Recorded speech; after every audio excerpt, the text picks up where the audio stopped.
দাবার বোর্ডে কোনো চালই সাধারণ নয়। সম্প্রতি মায়ানমারের president U Min Aung Hlaing এর 5 দিনের ভারত সফর ঠিক সেই রকমই একটি জটিল এবং সুচিন্তিত চাল। একদিকে যেমন বৌদ্ধ গয়ায় বৌদ্ধ ধর্মের অহিংস বাণী, অন্যদিকে ঠিক তেমনই রয়েছে সীমান্ত নিরাপত্তা এবং প্রতিরক্ষার মতো কঠিন বাস্তবতা। আজ আমরা বিশ্লেষণ করব ভারত কেন মায়ানমারকে এতটা গুরুত্ব দিচ্ছে এবং এই সফরে ভূ রাজনৈতিক সমীকরণ ঠিক কী হতে চলেছে। তো আসুন, আমি অমিত। আজকের ভিডিও আমরা এখান থেকে শুরু করছি এবং চ্যানেলে যারা নতুন রয়েছেন অবশ্যই সাবস্ক্রাইব করে নেবেন এবং ভিডিওটি অন্যদের মাঝে শেয়ার করে দিবেন, লাইক করে দেবেন। তো চলুন ভিডিওটি এখান থেকে শুরু করা যাক। প্রথমেই আমাদের বুঝতে হবে যে বিষয়টা পুরো প্রেক্ষাপট কি।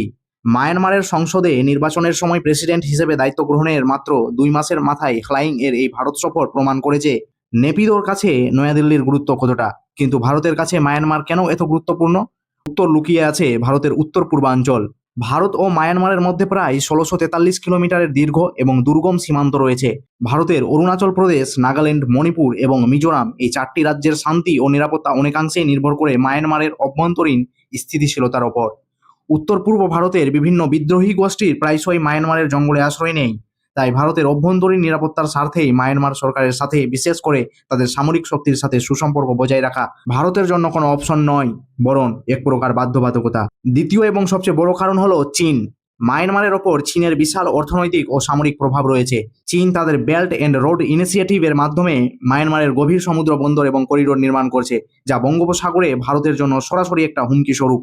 চীনকে টেক্কা দিতে এবং নিজেদের বাড়ির উঠোনে চীনের একচ্ছত্র আধিপত্য খর্ব করতে ভারতের প্রয়োজন মায়ানমারের সাথে জোরালো কানেক্টিভিটি বা যোগাযোগ ব্যবস্থা গড়ে তোলা।